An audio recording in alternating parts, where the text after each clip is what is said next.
What's going on, guys? Welcome back to the You Know Ball podcast. I am your host, Troll Bro Dude, and today we are officially in slop week. That's right.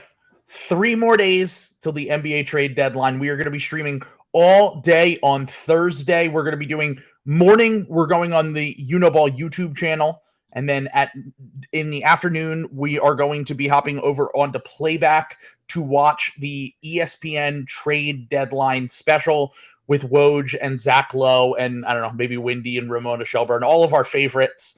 We'll be live reacting to that, watching as the slop drops throughout the day. And as always, this will be brought to you by Underdog Fantasy. Use the promo code SLOP for a $100 deposit match.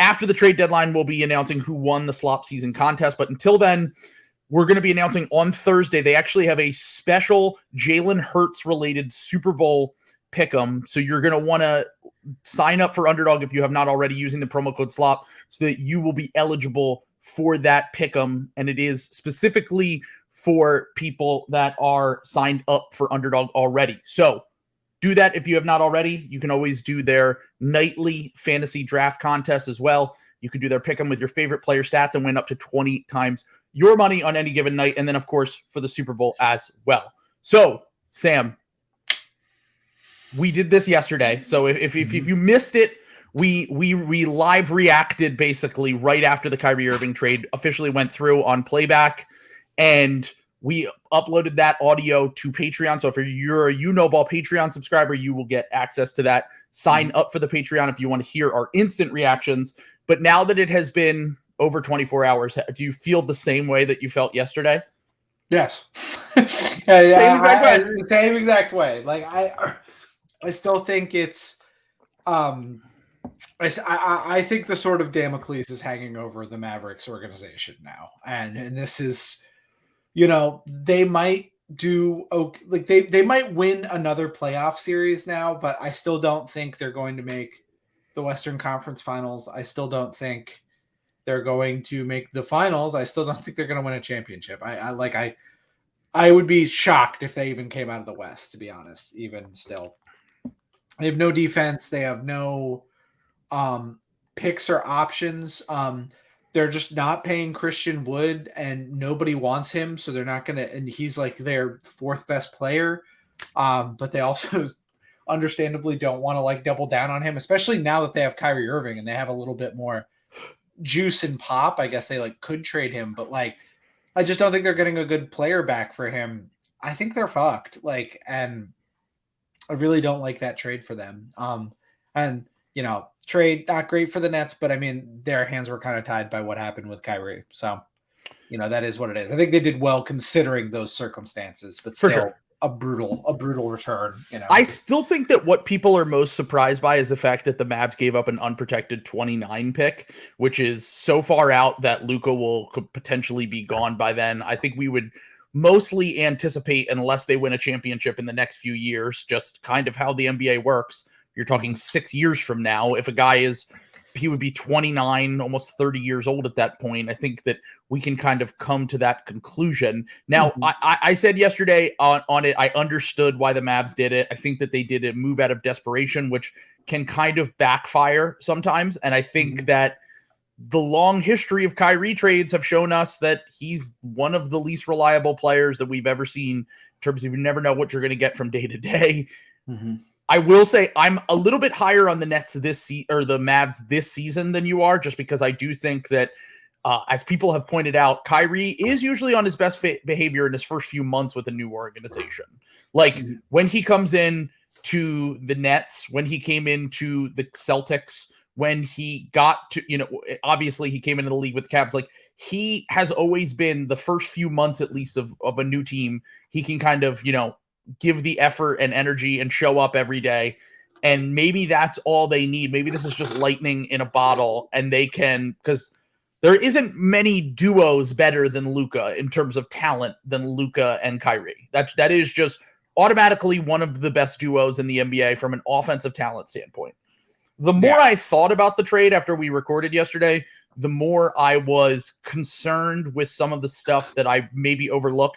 I was like, someone posted, a Mavs fan actually posted the Lindsey and Tobias. Oh yeah, It never works. Somehow these Yeah. people dilute themselves into thinking, we could be the exception and blah, blah, blah, but it might work for us. Like, that's kind of how I felt after I listened to myself talk myself into this pairing, at least in the temporary, in the interim.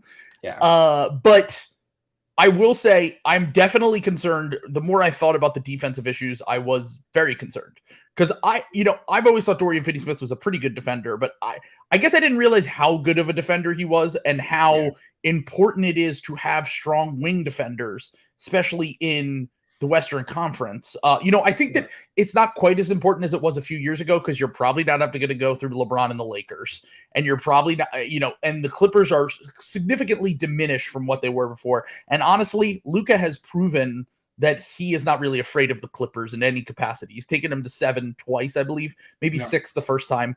But my long story short here is the Mavs of all teams, and I stand by my opinion yesterday that I had, which is the Mavs of all teams need to be pushing all in this next week. You can't do this half measure and then expect the team just to be fine on the offensive talent because they're already 27th in defensive rating, and that was with Dorian Finney-Smith. Now, Spencer Dinwiddie has fallen off defensively, and I actually think the Spencer Dinwiddie's a good defender and Kyrie Irving's a bad defender thing is being a little bit overblown. I think that they're somewhat similar level defenders from what Mavs fans have been saying. And honestly, what the metrics said after I looked at it, I don't really think that is a massive difference. And obviously Kyrie is just a much more talented offensive player. But I do think that the integration on the fly is going to be an issue for sure. And then in these next few days, they're the team that should be just trying to make any move they possibly can. I don't think it's going to happen, but a defensive talent that they've been linked to in the past is Matisse Thybulle from the Sixers, who they've been interested in. And do I think that Matisse is going to be a 16-game player?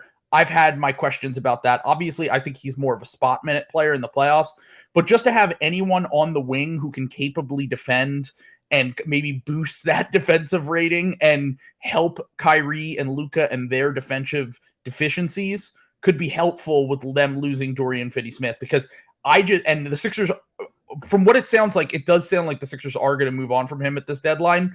So I'm surprised to see what the Mavs do in the next few days to really shore up the things because Christian Wood's value being really low kind of screws them, but there has to be something they can do. Can they get Markieff Morris was included in the trade.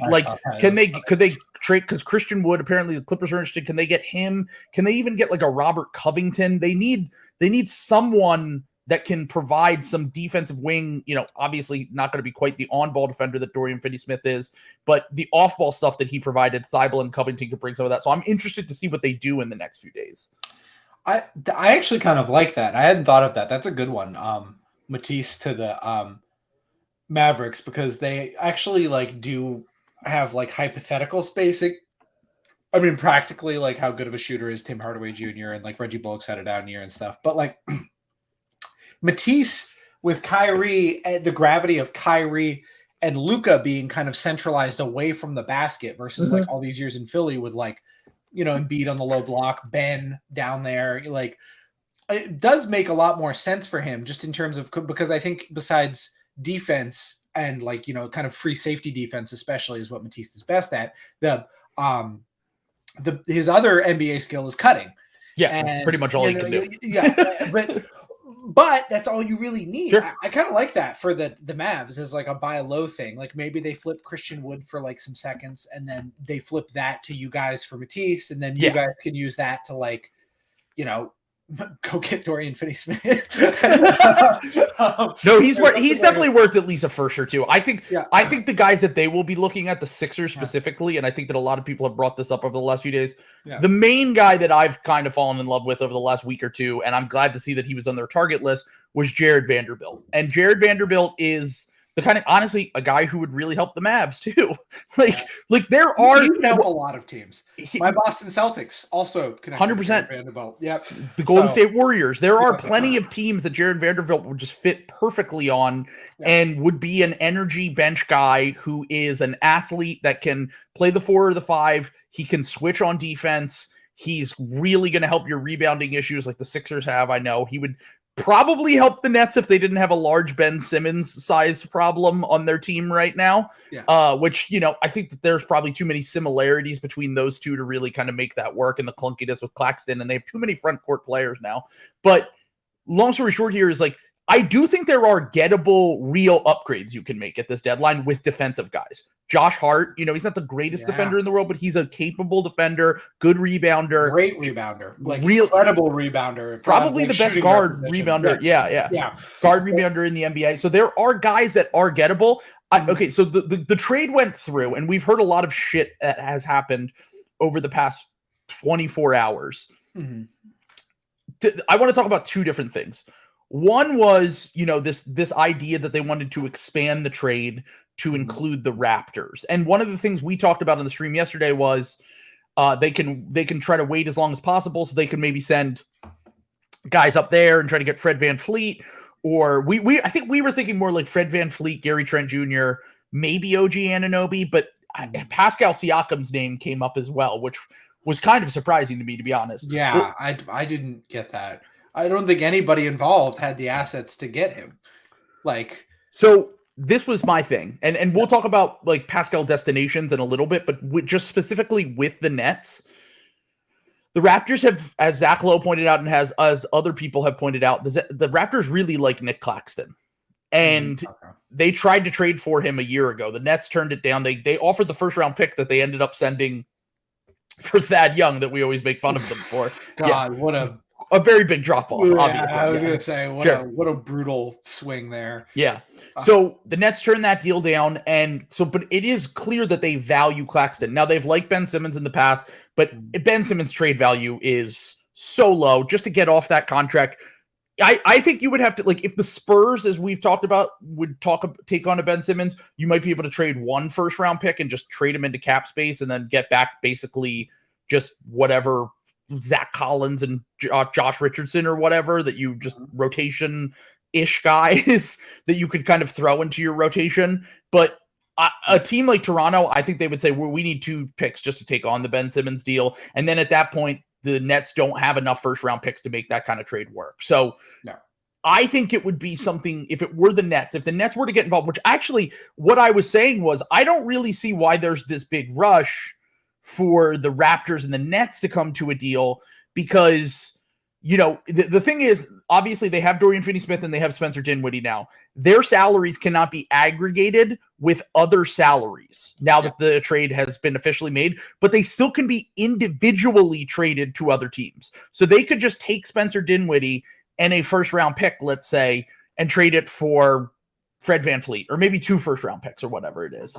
Siakam, on the other hand, you could do a Claxton, Joe Harris to make the money work, and then maybe like Seth Curry or something, plus 2 first-round picks for Siakam if the Raptors are really high on Claxton. So there are trades that they still can make. They could do Dorian Finney-Smith if they value OG more than they value Dorian Finney-Smith, which I don't think that there's that big of a difference between those 2 players to include like multiple firsts or anything. But if the Raptors like him and they want to get another guy in there and it's like Dorian Finney-Smith and a first, then they can still do those kind of deals. But it does sound like we know that they can't do like these massive, like, we'll send Dorian Finney-Smith and Claxton or Dinwiddie and whatever. So it does sound like that. I honestly think that if they are to make a trade in the next few days, it would be for Fred VanVleet more so than Siakam. Yeah, I would agree with that. I mean, I know that Siakam, by the way, fun fact. I mean, if Pascal had gone to the Mavericks pre-trade, how young, how many people in the rotation, the Mavericks rotation, do you think would be younger than Pascal Siakam on the Mavericks? This is a fun little trivia. 2. That is correct, depending on how you... Josh Green and Luka, or is Christian Wood younger than Christian Pascal? Wood is also younger, but I don't know if Josh Green's in the rotation. So, yes. He is. Josh Green's in the rotation. Okay, so it is... Because they have Maxi Kleber is 31, Reggie Bullock is 31, Dwight Powell is 31. Yeah. Tim Hardaway Jr. is 30, Davis Bertans is 30. They just sent out Spencer Dinwiddie and Dorian Finney-Smith, who are both 29. They're like quietly like an old prime team, and they're going to have to, like, Kyrie is 30. That seems to be a concern for me, especially 3 years from now. All these guys are going to be in their early 30s. Like, what does that look like? I don't know, man. It's certainly pushing in the chips now. It's you're pushing in the chips now, and once again, that's why I don't like this idea of doing half measures. Yeah. Like, I don't like this idea. Like, if you're going to trade for Kyrie, just go all in on this year, dude, because you never know if Kyrie is going to come back. And yeah, maybe you fuck up your chances of keeping Luka long term, but I think you kind of made your bed when you traded for Kyrie. Like, you knew what you were getting into when you trade for Kyrie, and that's why I would be as aggressive as possible. I'm still convinced they can win the Western Conference with the right pieces. Like, you can get Jay Crowder for dirt cheap right now. And look, I don't think Jay Crowder's as good as Dorian Finney-Smith, but I think that he can be, 70% of Dorian Finney-Smith, and you're paying him way less. You're giving up not a lot to get him. Like, homecoming, he's going back where it all started. Exactly. Team. Yeah. So, like, there are moves that the Mavs can make. There are moves that the Nets can make to shore up it. I think the moves that the Nets need to make, though, are so much bigger than the moves that the Mavs need to make. Because the Mavs are replacing, I know a lot of people were saying, well, they can replace some of Kyrie's shot creation with Seth Curry. And it's like, look, I love Seth, but like Kyrie as a secondary shot creator might have been the best in the NBA. Like, there are not very many in terms of like that level of scorer that is your second best player. And the guy that's doing the fake Kyrie Irving thing is a lot different to me than the guy that's doing the fake Dorian Finney-Smith thing or the fake Spencer Dinwiddie thing. Those players are just more replaceable. Like, they're just more easy to find on the margins or even just like in the middle of the NBA. There's a ton of those guys available at this deadline. And the one thing I will say is that the Dinwiddie thing, like, I don't know, I keep seeing people, and look, Fred VanVleet is a better player than Spencer Dinwiddie. I'm not saying he's not, but I don't know if he's Spencer Dinwiddie and 2 first-round picks better, especially on an expiring contract. Like Spencer Dinwiddie, I know, once again, Mavs fans did say his defense fell off this year, which was a concern for them, especially when you're playing with Luka. You kind of need to have defensive guys. But, like, as a secondary shot creator, he shot 40% with the Mavs from 3. I think that the difference between Spencer Dinwiddie and Fred VanVleet isn't massive enough that I'm giving up a ton of value in order to bring in Fred VanVleet. In fact, I would only be bringing him in if I thought that his defense was good enough to make up for the fact that Spencer Dinwiddie might have fallen off defensively a little bit. But as shot creators, I see them kind of as similar level offensive players, to be honest. Yeah. Yeah. I mean, I think I think the problem that the Nets are going to run into is just Ben Simmons and his money. And like, they need to, I was just playing around in the trade machine. You know what trade works? Josh Richardson for Ben Simmons. These are the kind of deals that they need to be looking at. I'm dead serious. Yes. I'm like, I would think about that. Like, if I'm the Spurs, do I need picks for that? Probably 1 pick, just because you're taking a risk on the contract. Yeah. And here's the thing. Yeah. As someone who has watched, we both have had Josh Richardson on our team, and the Josh Richardson experience went a little bit better for you than it did for us. I don't think Josh Richardson contributes to high level winning basketball, but he's at least going to not create a log jam. Think about it like this now. The Nets makeup of their team, their 3 best players now are all forwards, like forward/centers. Yep. Like Claxton is a center that, is a non-shooting big. Dorian Finney-Smith is a 4 that you will play at the 4. KD is a 4 that you could maybe now play at the 3 with Dorian Finney-Smith coming in. And it leaves Ben Simmons really nowhere to go. You can play Ben Simmons at point guard, but we know that's going to get, like, the issue with Ben and Claxton might not have been massive when you had Kyrie Irving as your secondary shot creator, but it is going to be a problem when you have a Spencer Dinwiddie or a Seth Curry or whoever is your secondary shot creator, and you just basically have Dorian Finney-Smith spotting up in the corner. Like, I still think the Nets have a ton of offensive talent, but the pieces don't really fit. And I really think that unless they if they're committed to making this thing work as a contender this year, they have 3 first-round picks they can trade, 1 from the Mavs, 1 from the Sixers, 1 of their own, and then they can also trade 2 swaps.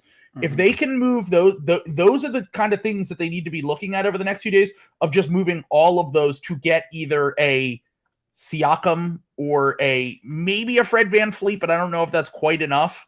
Like, they really need to get a second star for Durant, unless they really, or they need to get rid of Ben Simmons. One of the 2 things here, preferably both, but it's going to take a lot to swing both of those things in the next few days. I just don't think they're going to be able to swing. Yeah. Like I said, I just don't think it's possible to swing both at the same day, especially where it's going to be a seller's market. You know what I'm saying? I think people will be, going, just kind of going for it. But look, if you remove Ben Simmons, so Dinwiddie has 1 more year, right? Is he not guaranteed? I'd have to look that up. I think what if I would do, because we're talking about bookkeeping. If you're the Nets, I guess what I'm thinking is if you're the Nets, do you think you're going to get the courtesy of 1 more year from Kevin Durant before he asks out? I think you will get half a season.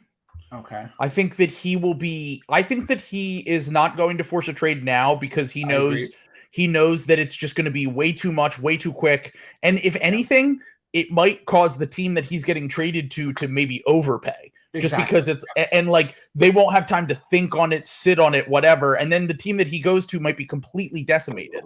Yes. Because we're now looking at across the NBA, and we're seeing I think that this is going to freeze the market in some places. I think a team like the Suns, more so probably than any other team in the NBA, I would be shocked if they make a big move now in the next few days. A week ago, we thought they were going to be one of the major players. And now I think that they're going to pivot and say, we'll wait until the summer. We'll see if Durant becomes available. We know that we had a chance at him before. We know that he wants to come here. And look, part of it was, and I don't know, did you believe this? Because you heard about the Suns offering Chris Paul, Jay Crowder, and a first-round pick, right? That didn't sound. Zach was talking about this on his podcast today, and I agreed with what Zach said, where that just doesn't pass the smell test to me. Yeah, that's too much for Kyrie Irving, and unless your idea is Kyrie is the bait to get us Kevin, but he I don't think those guys are I'm sure they're still friends, but I don't know if they're tight like that anymore. Kevin might have had enough of the Kyrie Irving thing. Maybe as teammates for sure, but also we're talking about a guy who was literally hanging out with Travis Scott at the Travis Scott concert with Harden and talking about a possible, I don't know if Durant was the one floating out the idea of a possible reunion. Those rumors were out there, but in Philly, not that was ever a realistic thing. I tried to wish cast it into the universe, but the thing is that I do think that Kevin Durant would be quick to make up if he felt like he could go there with Book and Kyrie and win a title. But I'll say this much. From everything that people have been saying, and I never know what to believe after this shit, but I think that there's reasons why there's certain information that gets out there. For example, the Lakers want you to think that they made every possible stop to make this move, right? And now they're leaking to Mark Stein, and Mark Stein saying, oh, well, the Nets said we wanted Rui Hachimura in the deal, and you actually can't trade Rui Hachimura to the Nets because his salary can't be aggregated until after the trade deadline. Well, who wants that information out there? It's the Lakers, because the Lakers, their fans are pissed now, and their fans are saying, why didn't we get Kyrie? LeBron's going to be mad. We're going to lose LeBron. Then AD's gone. Then we're starting all over from scratch. And if we don't get Kyrie this offseason, we blew our shot, really, at winning another title with these guys. So I don't really know what to believe. I will say this much. I know Zach said he didn't think it passed the smell test. He might be right. If I were the Suns, I understand from an organizational standpoint, not trading the Chris Paul, who was a good locker room guy there for them, help them kind of get to the next level for a guy like Kyrie Irving, especially someone like that. But have you watched Chris Paul play this year? Because Chris Paul 1 week looks totally fine, and then the next week looks like he's completely washed. So like the rumors that came out today was that KD actually liked the Dorian Finney-Smith, Spencer Dinwiddie package more because the fact that he felt like he might just think Chris Paul's washed. And if that's the case, then like he's not going to help the Nets contend for a title. Not that those guys are, but like at least maybe you could try to flip those guys and they might have value or whatever. I don't really see Chris Paul as having a ton of value, and I think that the Suns are trying to upgrade that position anyway. So I'm not sure I believe fully that was like completely offered, but I definitely think it's a possibility. Like I don't really think that the Suns are like not gonna try to get off of Chris Paul if they can get back good value. Like I wouldn't be shocked if they try to trade him for Fred VanVleet and picks in the next few days.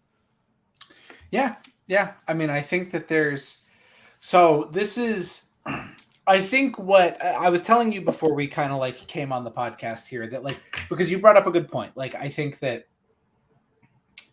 the Durant thing will probably end up freezing the market a little bit for some of these like bigger names. Like, I don't think people are going to be going after Pascal Siakam as much, because why would you go after Pascal Siakam when you think Kevin Durant will be there like next summer? You want to keep your powder dry, like it's rare that teams have intel on a superstar guy, like definitely being available and have a trade deadline to like prepare for it. You know what I'm saying? And that's the weird thing about this Kyrie situation. Kyrie is asked out. The business is done 2 days before the trade deadline. Normally when this happens, there is a, this happens in like a playoff series or something. So nobody can really adjust anything on the fly. These teams are going to have 2 more days to kind of get their books in order with the information that Kevin Durant is in play. And I think we're going to see a lot of what I call dunked on trades. I think we're going to see a lot of finances. I think we're going to see a lot of weird trades where like a $6 million guy and a $9 million guy are going into traded player exceptions to take back another $15 million guy to get a $15 million traded exception that they can like use for like when they trade with Kevin Durant. Like, I think there's going to be like a bunch of stuff like that that's like going on. Trying to get under the luxury tax to possibly save money so that you can take on that massive Durant contract next season. Mm-hmm. And, I don't know, like, for example, I'm like looking at the Suns and like what moves they need to make in between now and then. And it depends on, what do they think they want? Because I don't know what the guarantee triggers are in Chris Paul's contract. I was trying to look that up. But depending on what they want to do, they have like, do the Nets want DeAndre Ayton? Do we think they'll want Chris Paul? And if Chris Paul is, I don't know, fully guarantees on the 28th, which is. Yeah, it's a fully guaranteed. It's only 14 million guaranteed, but the thing is that those kind of half guaranteed contracts are rarely ever traded and then like in salary dumps, because really all you can do with that is you can waive it and stretch it, and you could take the cap hit at like 4 million or 5 million for the next 4 or 5 years. But teams like, I don't see a ton of value. Everyone always talks about like, well, his contract isn't fully guaranteed. I don't see a ton of value unless it's like only $1 million guaranteed or something. Like, yeah. I mean, I guess it depends on what the Nets want to do, like I also seem to remember, I could be wrong about this, I think they changed this in the cap too, where if there's like non-guarantees and you trade for someone, it has to become a fully guaranteed number. Correct. If you're trading on that. So like they couldn't even do Danny Green. Yeah. Danny Green was like, got traded for DeAnthony Melton at the draft, and he had a non-guaranteed contract, but they worked out they guaranteed basically what they needed to guarantee to match the contract. Exactly. And then it was fully guaranteed later. So, right. Yeah. So and so it would need to be like something like that with like Chris Paul, but I'm looking at the Nets, like the Suns and what business they're going to do. They might need, because I was thinking, are they going to get off Landry Shamit's contract because he's got like $10 million due over like the next 3 years. They might need that for salary matching purposes, because that's like the amount of money in between like him and DeAndre Ayton. So they might actually hold on to that one. Well, I think my thing is, if the Suns trade for KD, they're trading Bridges and Ayton. Yeah, probably. That's because the Nets are going to be like, fuck you. We're not. This is Kevin Durant, dude. Like, I know Mikal Bridges is an awesome player, and DeAndre Ayton has had great success in the NBA. This is Kevin Durant. We're not trading him. We don't get to do this thing where we go on Bill Simmons' podcast and say, "Oh, I know the Grizzlies really want KD, but it would be tough to give up Desmond Bane." Well, then too fucking bad. I laughed at that. I was too fucking bad. You don't get Kevin Durant, dude. You don't. Sorry, you don't want to give up the 38th best player in the NBA or the 45th best player. This is not how it works, dude. I'm sorry. Like, this is. You're gonna need. Yeah, you're going to need like a huge pack. You're going to need Desmond Bane. You're going to need to put in Mikal Bridges. You're going to need to put in Malcolm Brogdon. You know, a player of that caliber. By the Tobias Harris. Yeah. So, by the way, Peyton Pritchard, Grant Williams, Daniil Gallinari, and Malcolm Brogdon all work for Kevin Durant. I'm just something. Oh my God, that's amazing. Yeah. Well, my source have got to be like tripping over themselves. I mean, I don't know. That seems like a lot for the Celtics to give up. You can't give up Peyton Pritchard. Yeah, that's true. Yeah, my source, my close personal friend Steven told me that the Boston Stephen A. Smith Stephen A. Smith. Yeah, okay. The Boston Celtics are in the next few days. As if that, like, look, I joke and we laugh about it, but I never can count out anything that the Nets will do or have. Like, a week ago, or not even 4 days ago, I was on this podcast saying they're probably not going to trade. Come on. They're not going to trade Kyrie. It just doesn't make any sense. He's gone. Harden last year, a week before, I highly doubt they're going to trade him. He's gone. That was I am still kind of surprised they actually took the Harden trade because, like, Ben, I was skeptical that Ben, I don't know what Daryl did. Like, I feel like Daryl has like information about Sean Marks. The arrest of Sean Marks, because that trade still doesn't like really pass the smell test. I know Harden was like also hurt and like might have been old, and they gave up a first. And Seth Curry was good. Two firsts. Oh, it was 2 firsts. Okay. They gave up 2 firsts, Seth Curry, and, you know, look, Andre Drummond wasn't great for them, but Andre Drummond was pretty good for us, and it hurt us. He was expiring, I guess. That's true. I guess. And also, Seth, one of the more overlooked parts of that trade is the fact that not only has Ben been injured and weird mentally and not the same, but Seth has also been in and out of the lineup, which is like, he was pretty healthy for us and pretty good for us. So, like, we kind of sold high on 2 guys. Yeah. And then, you know, in retrospect, to get a what? Yeah, I was going to say, you got out from under the mental health problems of one player and created mental health problems for another one in Seth Curry. Because this is what Seth Curry is getting. She's getting DNP, had to play next to Ben Simmons. That's his injury report. Well, look, he might be important. Before my thought process was maybe Seth gets included in a trade to the Lakers to make the salary work. But now he might actually be kind of an important player for them because, like, the reason why Seth Curry would have never been able to play in the playoffs for them is it's just not tenable to have a Kyrie Irving and Seth Curry defensive backcourt. Now, maybe he can survive some more minutes. Certainly doesn't help if Cam Thomas is that other guard, but there are definitely, you improve defensively by getting Dorian Finney-Smith, bar none. I do think that there is as they are currently constructed, if they make another move in the next few days, this could change. Mm-hmm. But as they are currently constructed, I think that there has been a lot of sickos out there, specifically basketball nerds, who think that Dorian Finney-Smith is like Scottie Pippen.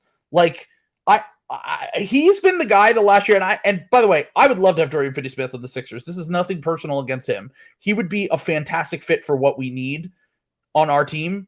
But I feel like this past year, all I've heard about is how Dorian Finney-Smith is like this amazing player when, like, he's just kind of like a better version of Jay Crowder. Like, he's a nice player, but he's not changing your team. Like, I hear people talk about Dorian Finney-Smith and I feel like I'm losing my mind sometimes. Like, yes, you traded him for Kyrie Irving, but Kyrie Irving, the way that he was playing for the Nets this year, when he was on the court, he was a near all NBA level player. Like, he was having one of his most efficient scoring seasons that he's had in his career. He was incredible in the mid-range. Even when KD was out, he had that stretch where he was really good. Like, I think it's insane that I saw people saying that the Nets are going to be a scary team. Like, not like this. Not like this. Yeah. Can I give you a trade? Yes. The Nets receive Chetty Osman, Isaac Okoro, and two Golden State Warriors first-round picks, and the Cavaliers receive Dorian Finney-Smith. Wait, hold on. You mean second-round picks? Second-round picks, yeah. Nah, there's no way they're going to do that. There's just no way. You don't think the Nets are going to? No. The Nets are going to hold on to KD likes Dorian Finney-Smith, apparently. The thing is, if they move Dorian Finney-Smith, it's because KD's out. But I guess that's kind of what I'm asking, because I think that, or are you selling KD on a plan? Because you're not that far. Oh, no, you kind of are, actually. I was going to say, if you can move Ben, yeah, I was going to say you're kind of close to cap space. That report by Bobby Marks that came out today that said that Ben had no trade value. That's not accurate. Ben has negative trade value, bud. Yes. There's a difference. Certain players have no trade value. I don't know. Matisse Thybulle might have no trade value right now because he can only get you some seconds or whatever. You're not going to have to give up a first to get off an expiring Matisse contract.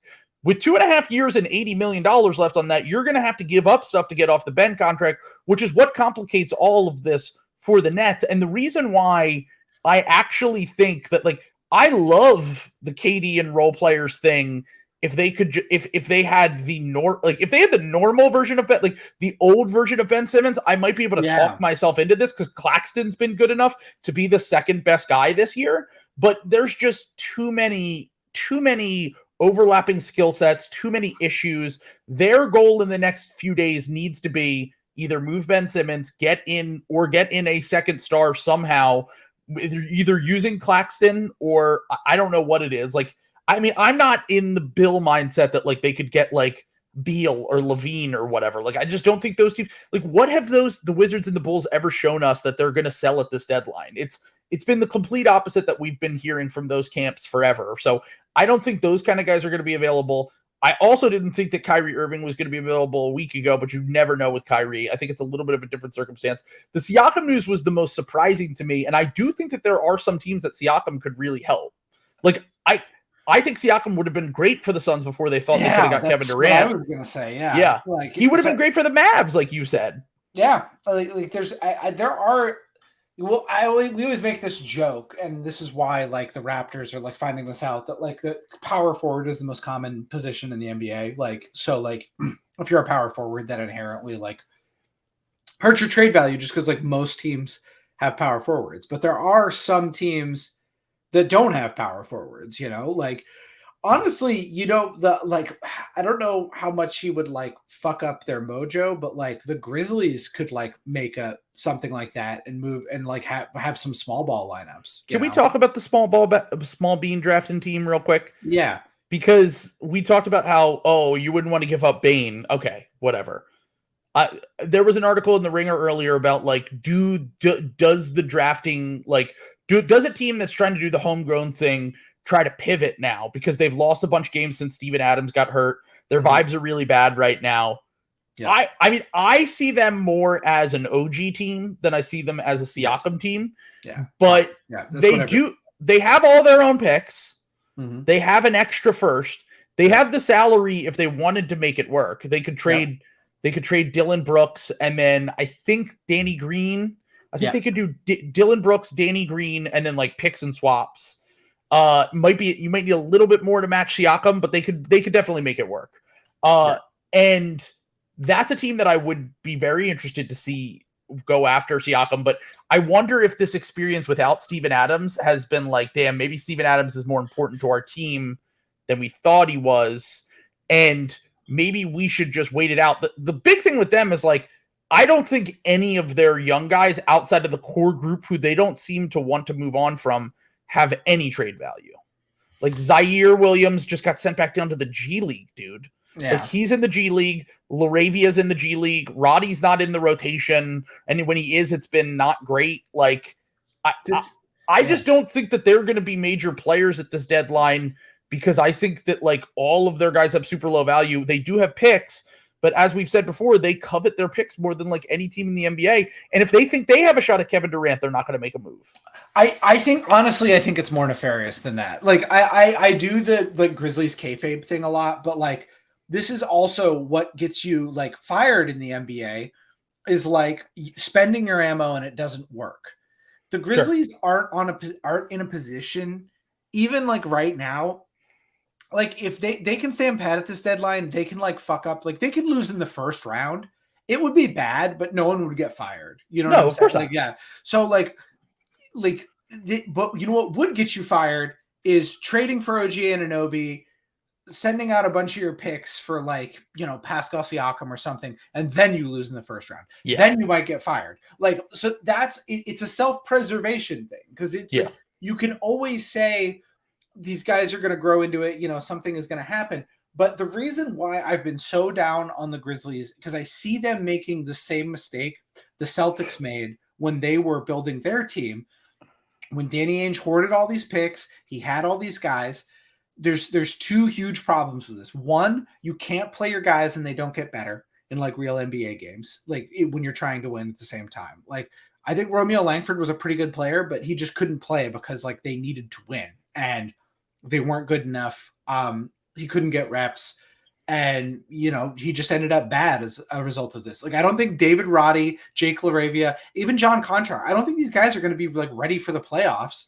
And if like none of those guys are ready, who's your playoff rotation? You know, like you're going to have to, it's going to be pretty short at that point. Yeah. And I keep hearing Grizz fans saying like, be patient. And I think it's fine to be patient sometimes for sure. Yeah. But also don't use the Oklahoma City Thunder as an example. That team is a historical outlier in terms of how young those guys were when they got to the NBA finals.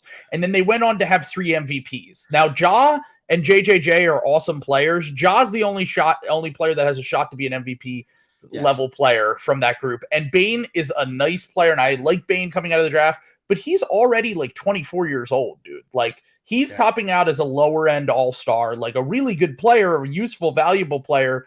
But like, I all I'm saying here is that I think that a lot of the times what the young teams do make the mistake of is that they're maybe like, they might like somewhere in between the Grizzlies, the patience of wait, and the Mavericks of, hey, let's trade for this star now so Luka doesn't leave. There's a nice balance in between. And you can find that balance and strike and make the right moves. And look, maybe right now it isn't the time to make the right move. They have some weird shit going on right now. Cleveland Cavaliers.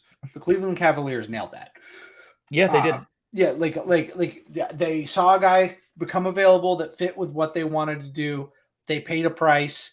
They kept their young guys. They like made the rotation. They sent out guys who like weren't part of the future. That's what they need to do. You need to like, because the other half of this, I think the other reason why the Grizzlies might not be able to trade is when you have a bunch of young guys and a ton of picks, your cost of doing business with other GMs is just higher. Like, to be fair to them, I think they only have like 1 or 2 extra picks. I don't think they're like hoarding picks. Yes, but also like they do have that Warriors pick next year though, which is looking juicy. That's what I'm saying. They have like a bunch of stuff like that. Like, and this is like what the Celtics ran into, where it's like you're trying to make trades for, you know, improved players. You know, it's one thing when you're dealing with the Miami Heat and it's like, all right, we're going to take literally all you have, but that's okay because I can say I got everything from the Heat.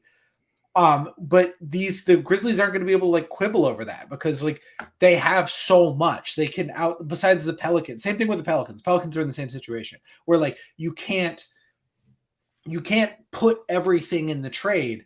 So even if you have a deal where you're technically outbidding someone else, like you are outbidding the Lakers or you are outbidding some of these other teams looking for players, the cost of doing business is going to be higher for you because of the optics of it. Because it's like, oh man, that was all that GM could do. Like GMs are playing to save their lives, especially ones that are selling, like because that means their team is fucked up and like they need to show real return and get something. And like, that's how they like save their job, is taking you to the cleaners. And if you have too much stuff, you're obviously not going to give up everything you have if you're the Grizzlies, unless it's Kevin Durant, which they should do.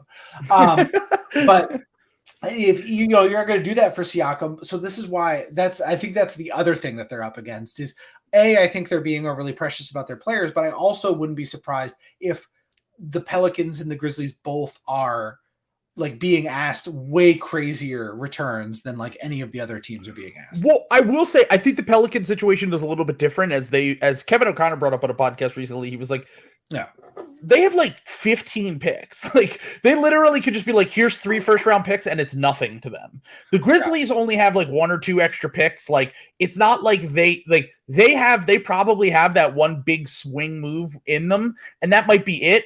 The Pelicans can take, like, with the prospects and picks they have, and then they also have some matching salaries to go out. They can take multiple swings, I think, and they can really take those kind of bigger risks. Now, with Zion's injury and with kind of the way that they've been falling down the standings recently, maybe they want to be patient with that at this deadline. It does seem like some of the major players, I honestly think the biggest loser from this Kyrie trade is the Toronto Raptors, because I think that the fact is now everyone knows Katie's available, as we just talked about. Also, the teams like the Grizzlies and the Pelicans going on skids recently doesn't really help whatever offers were on the table that they originally had. And if those teams think they have any shot or desire to get Kevin Durant this summer, that fucks that up as well. So I've been saying, like everyone was saying when they were going, oh, just they're going to expand the trade and the Raptors. I was saying into the Discord earlier today, I was like, best of luck, dude. What have we learned about Masai Ujiri before? Masai is not rushing to make any deals he doesn't want to do. He will gladly go through this deadline without making a deal he doesn't want to do on principle. He's done it before. He did it with Kyle Lowry at the deadline a few years ago. He's not going to rush to make a trade especially for Siakam and OG, who are not expiring. Gary Trent Jr. and Fred VanVleet, if there's any chance that either of those guys want to re-sign or do a sign and trade this summer, he could hold on to them. But I think that those two are more likely to be traded just due to the nature of their contract. But he has Siakam under contract. He has OG under contract. I think the reason why they really lost out here, though, is because I think that they were going to be the main sellers at this deadline with guys that people really wanted, and they could revamp their core and be pretty competitive right away and have a ton of picks to have flexibility to get a real superstar in a trade in the future. So, like, I do think that they're kind of the ones that did lose out here because of the fact that Kyrie made this trade. Also, the Mavs were another Siakam team potentially. Like that's another one of those teams gone. Like there are moves that they still can make, and we're going to make some predictions in a little bit. But I think overall the Raptors are probably the ones that lost out the most from this. So it feels like, once again, I mean, look, I said it was going to be a slow deadline, and it's very obviously not a slow deadline. Kyrie Irving got traded already. At any trade deadline except for last year, that would have been the best player ever traded at the trade deadline by a wide margin. Yeah. So it's going to be, as I said before, it's too good for business to not have, some crazy shit happen at this deadline. So there are a number of players that are out there right now, and I just have a list of guys that could potentially be traded at this deadline.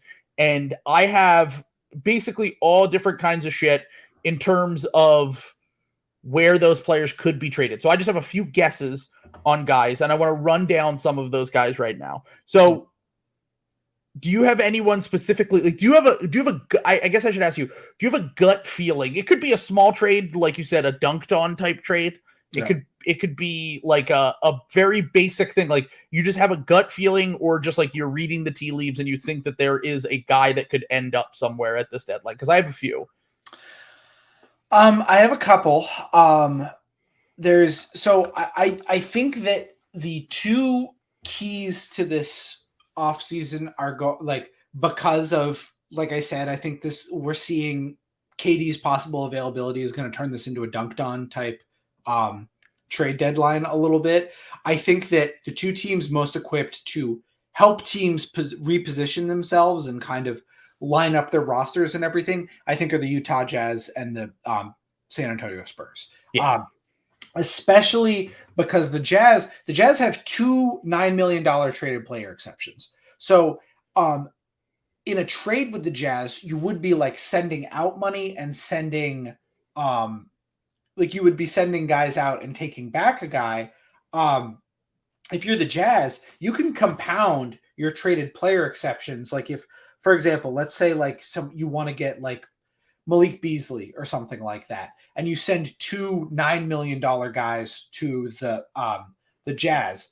The Jazz could get a $14 million, Malik Beasley traded player exception in addition to whatever else. You're going sicko mode with the trade exceptions again. So there is a sicko mode with the trade exceptions, but what I'm saying is that is something that like helps. Danny Ainge has done that. Like I think Mike Zarin kind of taught him that, and that's something that the Celtics did for a long time, was this chaining TPEs until you end up with a huge one, which they did with like Evan Fournier and like a couple of these other ones. And you can, I think that will make the returns a little weird. Like, I think that like there's going to be some trades where like, wow, the Jazz didn't get a pick back for that. That's weird, but it was like helping them like with their traded player exceptions and facilitating some of this stuff. So that's one thing. I think we're going to see a lot of teams dump money. Mm-hmm. I think the biggest one that I'm seeing though is Jared Vanderbilt into the Dennis Schroeder traded player exception. Okay, enough. Celtics have. For what, a first round pick? Yeah, for Peyton Pritchard, whatever. Okay, Bill Simmons. All right. At least I was realistic and said Peyton Pritchard. Actually, to be fair, and we'll talk about Vanderbilt right now, because Vanderbilt is one of the guys that seems like the most likely to get traded in the next few days. He has so much value to so many teams that like need. And he's a nerd favorite, so I could see an analytics friendly team talking themselves into Vanderbilt. He was much better with the Timberwolves last year when he was playing with a more traditional center, like, I shouldn't even say traditional, but a center like Karl Anthony Towns, a guy who could space the floor. He covered up for a lot of his defensive stuff. Now, this year, it's been up and down for him with the Jazz, but he has improved his shot, whatever. Long story short here, I think there are a lot of teams that are going to be interested in him. From the news that came out today from Tony Jones, who's the Jazz athletic person, he said that basically the offer, so it sounds like he's going to get moved because he doesn't fit with Walker Kessler, which is part of the reason why they want to move him. The offer that was on the table that was currently the best was from a Western Conference team that had multiple second round picks on the table. So no team has put a first round pick on the table for Jared Vanderbilt yet, which I get because it's like he's a fringe starter bench player, but I do think he could have a very positive impact on a lot of winning teams. And I personally think the teams that should be going after him are the Celtics, the Kings, the Sixers, the Mavs, and the Warriors. Those are the teams that like I look at and I say, I see a fit with Jared Vanderbilt. I think that the thing about Jared Vanderbilt that's really nice is it's very similar to when we made the DeAnthony Melton trade, which is that he's way undervalued in terms of contract. Like Melton made $8 million. Vanderbilt makes 4.5 this year and next year. Like that's a steal of a contract for a player who can, spot start for you, who can come off the bench. My prediction for Jared Vanderbilt at this deadline, it makes me sick to say it. And look, maybe this will come back to bite me in the ass because I've been making fun of them all season about standing pat at this deadline. But a Warriors fan did point out to me today that they have like 5 second round picks, I believe, available. When the Sixers have like no second round picks to trade. They literally have 1 second round pick that they can trade. The Hornets pick. All their other ones, they either got taken. They traded for Daniel House and PJ Tucker. Thank you, Keith Pompey. Thank you, sir. Thank you for your fine reporting on this subject, for ruining our second round picks for the next decade. And not only that, Jason Timperley, who comes onto the podcast, informed me recently the Sixers actually can't even trade any of their future seconds that they have left, like years out, because they have protections on the first round picks they've sent out, which convey into second round picks. So for example, they have protections on them for 2 years. So if the Sixers have top 5 picks in both those years, which is not likely, but it's possible, then that means that basically they would have to remove the protections from future picks in order to trade those second round picks, which no team would ever do. Teams only remove protections from future picks in order to trade future first. Like we could do that with 25 and 27, and then we could trade our 29 first. But that would really only be if like the perfect guy became available. And I like Vanderbilt, but he's not good enough for that. So I really think the Warriors are going to be the team that gets Jared Vanderbilt. They can make the salary work for $4.5 million. They can send out either 2 of their minimum guys. They could send out JaMychal Green and another minimum guy they have, or they could send out Dante DiVincenzo and some seconds. And they need front court help. Like they need front court help more than they need. Like they're stacked at guard with Poole, Clay, Steph, Dante, they have that filled. I don't think that they really should be looking for guards at this deadline unless it's like an Alex Caruso type who can play up. Jared Vanderbilt is the guy that I think that they should be going after in the next few days. And I think that he is going to end up on the Warriors somehow. And it's going to really piss me off because I think he's going to be like a fantastic fit for them and really what they need. I could see that. And, I think that kind of takes a little bit of the wind out of my sails for one of the ones I was going to say, which was Moses Moody and James Wiseman to the Jazz for Malik Beasley. Well, it depends. I guess it really depends because it's like the thing is they're so guard heavy right now that like if Beasley was 2 inches taller or a little bigger, he could probably I think he has played the 3 before, but he's mainly a 2. Yeah. So that is tough. The only thing is that like I don't know. Are you taking back James Wiseman without like getting something in that deal? Are you just really big on Moody if you're the Jazz and you're moving on from Beasley anyway? Yeah, well, you're also getting a $15.5 million traded player exception for Malik Beasley. You're sicko. You're sicko. Am I just going through who makes $9.5 million to fit into the Jazz traded it's possible. Maybe. I mean, maybe I am. But like, well, it is a Danny Ainge specialty. Yeah. I mean, I think someone else the Warriors I think should be looking really hard at. I tried to trade him to the Kings when we did our deadline. I think Josh Hart, if they could figure out a way to get Josh Hart on that team, even though he is smaller, like the shooting guard that we talked about, he rebounds the fuck out of the ball. He can play the 3 because of the rebounding, I think. Yeah. And this is like what I like. Josh Hart can go to all of these teams that are just starved for rebounding. Like that like it like makes me mad thinking about Josh Hart as a Warrior because he would be like so fucking perfect for them. Like Villanova guy, as we've talked about before. They love Villanova guys.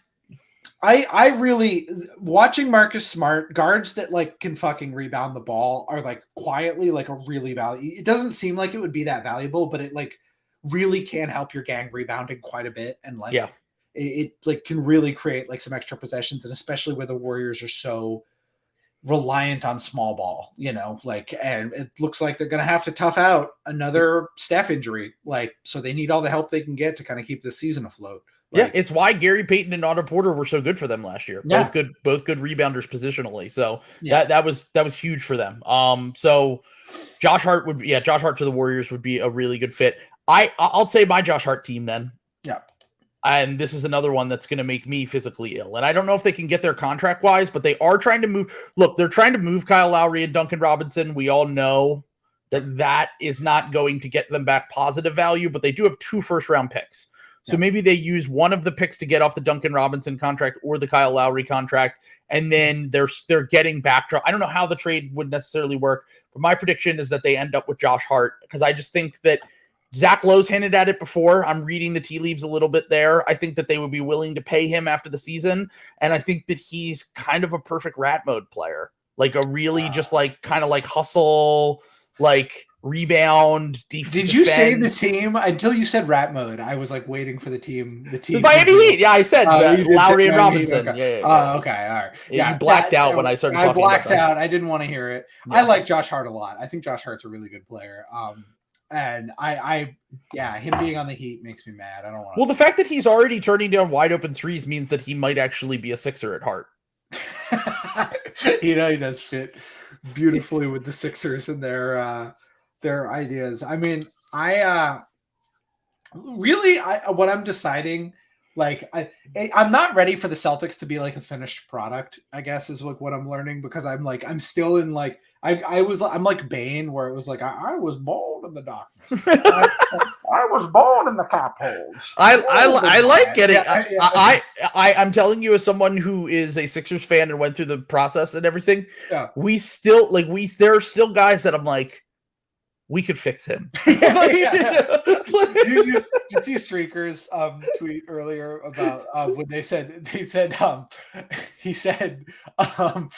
it was a quote from The Athletic, and it said that was Kyrie, that we think Kyrie is a perfect fit. Mavericks culture is a perfect fit for Kyrie.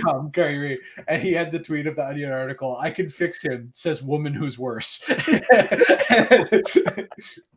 Shout out to Streaker. If you don't follow him, he's like one of the funniest. Yeah, people I follow. incredible reference there. I love that. At Streaky Shooter, great. Yeah, extremely funny. He's very funny. Yeah. But yeah, that was oh Mhm. my god, dude. I actually just looked at because I've seen that the Cavs are interested in Josh Hart, and I like in theory, but like I don't know if you've been paying attention, but like Isaac Okoro, you just brought up Isaac Okoro not that long ago. Isaac Okoro's like actually been kind of killing it recently. Like he's up to like 34% from three. His defensive metrics are way better than they were at the beginning of the season. All of his numbers across the board are just like pretty much way better than they were at the beginning of the year. Sounds like it's time to sell. Possibly. Yeah. But also possibly Josh Hart is a worse shooter right now. He's shooting 29% from three on 2 attempts per game. I'm like, what? He was never a great shooter. He was always below average. But like last year when he got to the Blazers, remember when he had like that 50-point game last year? I think we brought it up. Or like he had like a 49-point game. He got to the Blazers and he shot a career high 6.4 attempts per game in those 13 games and shot 37% from three. Now, obviously, very small sample, but like now he's just 2.2 attempts per game from three, 29%. So like Hart could be a clunky fit on teams like the Cavs and the Sixers. And the reason why I picked him for the Heat and like, yeah, I mean, look, they could always use more shooting. They're like the worst shooting team in the NBA this year. Of any of the good teams, it's like that. It's like they're just above the Lakers, who were like the worst team shooting wise. But I really think that their path to winning anything, yes, it would be nice to have guys who can hit open shots, but it's just assembling the Voltron of rat mode. And I think that he would fit that rat mode really well. And I think even if the shooting isn't there, like we're talking about the Miami Heat winning some of the grossest basketball games you've ever seen in the playoffs if they're competitive this year. Like we're talking about like dead ball era. Like we're like they're like games that are like 75-80. I don't want to play. I'm like terrified of the Celtics playing them round one, not because I think the Heat will win, but just because of like the impact that rat mode has on you. Like you guys saw it with the Raptors, like just teams that junk it up like that, they can fuck you up by like hurting you. Like psychological warfare. Yeah, it really is like disgusting. Can I tell you my Cavs trade? Yes, I want to hear your Cavs. Yeah. It's gross, but it works. Kevin Love for Josh Hart and Yusuf Nurkic. Oh, no picks. So basically the Cavs are just taking on the Nurkic contract as the sweetener to get Josh Hart. And it's just giving the Blazers more money to bring back Jeremy Grant this offseason and then possibly make other moves if they want to get like OG Anunoby or someone else at this deadline. Because once again, from everything that everyone's been saying, the Blazers are going to be buyers at this deadline. So it's possible that maybe they're looking at this deadline and this offseason as a chance to improve the team. And, you know, I still think it's tough to get nothing back for Josh Hart, but the value could be just to get off the Nurkic contract. And maybe the Cavs are just like, well, we need a backup center. Like that's a lot of money for the Cavs though, because they're going to have to sign Josh Hart after the season. That's the thing. Is like you're testing Dan Gilbert's mettle. Like, well, he's good. He'll just get some loans, dude. Like that a construction like that would work because the Cavs don't have sweeteners, but you do get a small forward. You do get like a third guy who can play small forward in Josh Hart. It would make the Cavs a lot better, and I would be terrified, to be honest. Like, I would honestly do it if I was the Blazers because like Kevin Love, it's not like Kevin Love's bad. He's just like out of their rotation. I mean, he's like kind of bad, but like he's like he can play. You're taking him for the expiring contract. You're taking him for the expiring contract, but like he's not like nothing. You know what I'm saying? He can play, like not well, but like you're not. It's not going to tell Dave. He was good last season. He was good last year. Yeah, I mean, he was like a good play. He almost won Sixth Man of the Year, right? Yeah. And that was like the story. Those all the stories I'm seeing. Yeah, and Kevin Love gets to go home. Good point. Back to Portland. Like you could probably re-sign him for pretty cheap. Like kind of cheap. You know, probably vets minimum or like MLE, tax MLE or some tax shit. MLE, something like that. Like sure. And I don't know. I think he kind of fits with like what that team's like trying to do a little bit. Like you still need to go get a center, but also getting a center is like one of the easiest things in the world. Always. They you just always figure that. Unless you're the Philadelphia 76ers, you can figure that out. Right. So okay. So, all right, I have a prediction for OG Anunoby because Okay. I have. All right, I'm just going to run through all the Raptors guys now. Okay. I think Pascal Siakam stays. I don't think they trade Pascal. I think I'm it's hitching my wagon to that one. I agree with you. I think it's too quick Yeah. to make a deal. Yeah. I think any move that you can make is going to happen this offseason with Pascal once the KD stuff is either settled, whether he's staying in Brooklyn or he's traded. Yeah. I think that Masai is going to be firm on what he wants for Pascal, and that if no one is willing to make that offer, he's not going to make an offer just to make an offer. Yeah. And he still has 1 year left on his deal, so it's not like he's expiring after this season. So I think he stays. OG, I think, moves. I'm still kind of on the OG moves. I think it's going to be the Pelicans. Because I think that the Pelicans, as KOC brought up, are the one team that can afford... Like, they could move 3 first-round picks or Dyson Daniels and 2 first-round picks for OG Anunoby and still have enough ammunition to get Kevin Durant. So I think that they're the team that will get OG Anunoby at this deadline. It's kind of been something we've floated out there before. I think that they know that they really need help. I know that their offense has been struggling recently, but the fundamental issues when everyone's healthy with that team are not offensive, they're defensive. Yeah. And I think that OG, there's been a lot of conversation about OG recently, and I think there is an argument to say that he has become a little bit overrated. But, especially when you look at the fact that he's horrible on pull-up twos, shoots like 30% on pull-up twos. I think he's 18th percentile in the NBA. I think it was the exact number. Yeah. He's not a good pull-up 2-point shooter. He's not a self-creator. But what he is he's a guy who's going to stand in the corners and hit 50% of his corner threes. He's going to give you really good defense. And, he's going to give you that versatility that you've really been lacking. I think that it's possible they could have some small ball lineups with him either at the 4 or the 5. He can play the 3. Like, I think that he's valuable enough, young enough, and a good enough fit with the Pelicans for them maybe to overpay a little bit just so that they can potentially, have an option because they need to make a push for the playoffs, to be honest, at this point. Like, their push needs to be now because they're falling out. If they lost to the Lakers the other day, they would have been they would have had the same record as the Lakers because they lost 10 games in a row recently. Brandon Ingram has not looked the same. Now, the one reason why you could maybe talk yourself into them making more of a half measure like an OG trade is because OG's under contract for next year. And also because you don't want to make that all-in push this season for like a Siakam or even a KD if he were available because you just don't know what the fuck's going on with Zion's health. So this is kind of a half measure, but it helps you stay competitive now. And then in the offseason, you can readdress the KD stuff. So okay. I like that. I think that's definitely the safe pick. I'm going to go a little bit off the board with my OG prediction. Don't say it. Selection. I think the Portland Trailblazers are going to be the ones that end up with OG Anunoby. It could be. Okay. That is my take. I think they've got a lot of different ways to get there. They've got some interesting young players. They've got a lot of salaries to match. I think for example, they could send back Josh Hart, for example, if they want to. I think that they've got some picks, and I think that OG kind of fits the timeline where he's young enough that he can play with Shaedon Sharpe and some of the stuff that they're building for the future, but also be really helpful to Dame in the interim. This is kind of so. What are they giving up though? Because if you're just sending out Josh Hart and 2 first-round picks or something something like that. Okay. Yeah, they have. You have to remove the protections from the Chicago pick because Chicago has their lottery protected perpetuity pick, but they could remove the protections, give out 2 firsts, and then go from there. Yeah, and they have all their other picks besides that.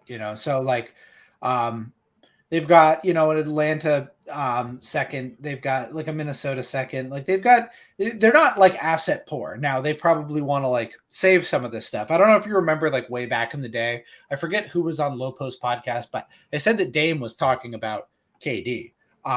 Way back in the day. And I think we've talked about that before. I like that, but now that Simons has kind of had a little bit of, he's kind of going through the maxi slump right now, where in the summer, it looked like he could have been the center of a star package and with picks and Sharp or whatever could have got you back a star level player, like a superstar level player. But now I'm wondering if they would just go in a different route. There's a ton of different things they could do. if you don't think you can re-sign Jeremy Grant, like you could try and like flip him for OG and like Sure. Gary Trent or something, bring Gary Trent home. I just think there's a lot of constructions, and I think OG, there's been rumored interest before. Apparently that almost happened at the draft with like the number 7 pick. Like there's a lot of things there. I wouldn't be surprised to see both, because I think there's a need for both teams here to do something, and I think it still behooves both of them. So I to be clear, I think yours is definitely the one with the best odds. Like if I were betting, I would probably bet the Pelicans, but I'm going to go with the Trailblazers. I'm going to go a little off the board. I keep forgetting about the possibility of KD in Portland and like how that might make them be patient, but I don't really think that they can afford to be patient with Dame's age. Like that's the difference to me between teams like the Pelicans, Grizzlies, Suns. Like they all have young stars. Like they don't need to make a move now. Dame's what, 33? Like, I mean, also like you can put OG in a KD package. Sure, yeah, unless something goes, he's gonna wrong. have. You know what I'm saying? He's gonna have. Yeah, he's gonna have that trade value. So it's like you're not necessarily precluding yourself when you do that. You know what I'm saying? Like, yeah. So if you look at every trade like Nate Duncan does, which is when he was saying, well, I would value Spencer Dinwiddie as 1 first-round pick and Dorian Finney-Smith as 2 first-round picks. So they basically got 4 first-round picks for Kyrie. And I'm like, well, they also got like 2 good NBA players, which is like, like that. Yeah. They're not like theoretical, like they're on the court and they're good. Yeah, exactly. That's like the thing, because I think that like that kind of becomes the baseline is like, what is everyone like worth in like first round picks? How many first round picks? It's so asset. We do it too. I mean, we do it too, but like we will pause every once in a while to remember that like these they're human people. Like at the end of the day, these are human beings that we're talking about, not just fucking asset trade shit. You know what though? We do huge win for Nate though today, or yesterday, with the Chinese spy balloon going down. So congratulations to Nate. We are fighting the good fight. We will get China out of the United States. Let's go. Yeah, and then once we'll do that, we'll solve our very high murder rate. That's a deep cut. I don't know if anybody remembers that. That's from like a 5 years ago, Doug. This is how you know we're like 2 fucking podcasts.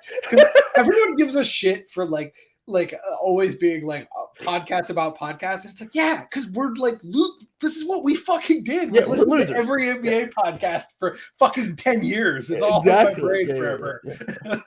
Shout out to Dunked On. Okay, so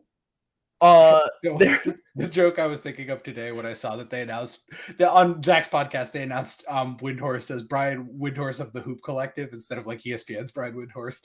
And all I could think was the death toll stands at 12. The Hoop Collective has issued a statement taking credit for the attack. The Hoop Collective just sounds like an organization, a radical organization that would be taking credit for. Tim McMahon has issued a statement to the press saying they will strike again. Him Bontemps of Horror's Violence. I was going to say, shout out to him Bontemps, our guy. Our beautiful boy. The marksman. All right. So back to the Raptors guys. 2 Raptors guys left.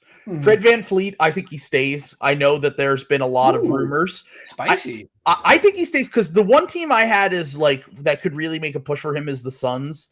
And I just think that this whole Kyrie and KD thing is going to make them pretty much be frozen at this deadline. And if that is the case, I don't really see a massive market for teams that are willing to overpay for VanVleet. Now, the one team that it's possible he ends up on is the Nets still. But I'm going to lean and just say he stays and they either work out a sign and trade this offseason or he signs a smaller extension with the Raptors and then they find a trade later because I don't know. Like I know there's been issues, but Fred has said all this stuff. He's a loyal guy, whatever, blah, blah, blah. Like I think he's going to they're going to end up either working it out there because I don't see Masai selling on a guy who was an all-star last year and is just not at the peak of his value. Like, just kind of not really how Masai has done these things in the past. So I say OG moved. I say Siakam stays. I say Fred VanVleet stays. I say Gary Trent Jr. gets moved. And my team for Gary Trent Jr. is none other than the Los Angeles Lakers. I don't know if this is Russell Westbrook getting moved to another team, to the Spurs, in a salary dump, and then Gary Trent Jr. goes to the Lakers, and then some stuff goes back to the Raptors. I don't know what it is. I don't know if it's Lonnie Walker and Patrick Beverley in a first-round pick for Gary Trent Jr., but clutch guy, good fit with AD and LeBron. They can include one of the picks and not two of the picks. He can re-sign after the season. They don't really have use for that cap space unless they're getting Kyrie after the season. So I think they're going to try to I think they're going to get Gary Trent Jr. at this deadline, because I don't see a ton of teams for him, and I think that they could protect that pick in 27 and trade it, like top 8 protected or whatever. And then that's going to be the best Raptors offer that there is out there, and that I don't think that they're committed to Gary Trent Jr. in the same way that they're committed to these other guys that they drafted. Okay, I think that's fair. You're not a believer in the Clippers Fred VanVleet for Luke Kennard and John Wall package. It's nothing. Luke Kennard's good. I don't know. They need shooting real bad, and he's young enough that it's like, I don't know. I don't know. Expiring Fred, I just don't think he has that like much value to me. I do agree, but I also think that Masai would rather just let him expire. Like everything he's done in the past has shown he's willing to do that. Well, I maybe Fred VanVleet, you are an LA Laker when they don't get Kyrie. That would be that'd be terrifying. And you know, when I was saying Gary Trent was going to end up on the my big trade for him was him going to the Mavericks, which that trade construction is still on the table. The one that I came up with like Gary Trent for and Ken Birch for Christian Wood and Reggie Bullock, but seems like a little too like busy for the Mavericks. I don't know if they would, especially with Kyrie now. So, yeah, I think Gary Trent Jr. is going to end up somehow on the Miami Heat. I don't know exactly what that looks like, but I think that they seem like those teams have done business before. They might be able to do something with the Duncan Robinson contract and like maybe a first or something, and then like he becomes coming home. I'm coming home. The rat is the king of the rats is coming home. Yeah, that could be one. Yeah, would be Lowry a first round pick, and Lowry in a first round pick for Gary Trent Jr. and Chris Boucher could work.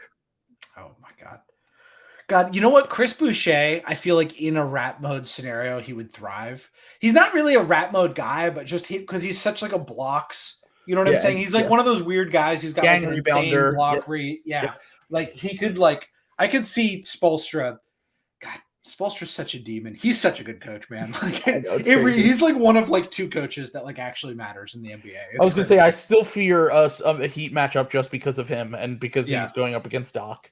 But it's just like such a mismatch. The way he pantsed Brad Stevens in the bubble is I'm still mad at him. I know that. I'm furious. I can't believe we were so much better than that Heat team. Brad Stevens should go in the lake. He needs to go in that was Lake Brad. That was the genesis of Brad Stevens go in the lake because he would just do walks around like whatever fucking Disney World lake they had when they were all in the bubble. And I just wanted to throw him in the lake. He was doing nothing. Brad Stevens? Yes, he needs to go in the lake for losing to Eric Spoelstra. I just love it. Like I always think about the bubble, and I always just think about players at the bubble, but I always forget that the coaches were also in the bubble. Like I just can't imagine like Brad, like you run into Brad Stevens, like you're like just a random NBA player running into Brad Stevens. He's like, "Hey, how was your day going?" Brad Stevens like talking to Patrick Beverley, like, "Hello, Patrick, how are you?" Just doing like the Chappelle show, like, like, hello, it's a wonderful day. You didn't happen to catch C-SPAN, huh? That Katie Parter, she is a firecracker. I love her whiteboards. It's crazy. I learned so much about statistics.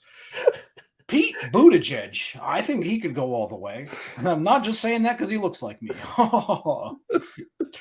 Hey, do you have any marijuana that I could smoke? Sorry, I'm away from my wife and I'm feeling bad. I'm feeling down. I understand that might be legal in Florida. If not, maybe some Ket. I'd like to get in the K-hole. Bubble Brad Stevens doing Kevin. Yeah. Different animal. He comes out of the bubble and has to detox.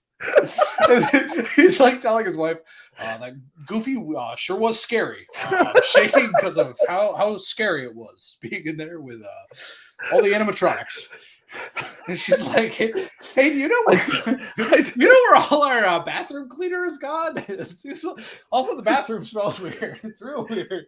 It's just like game 6 of the Raptor series, and he's like, I see angels on the court right now.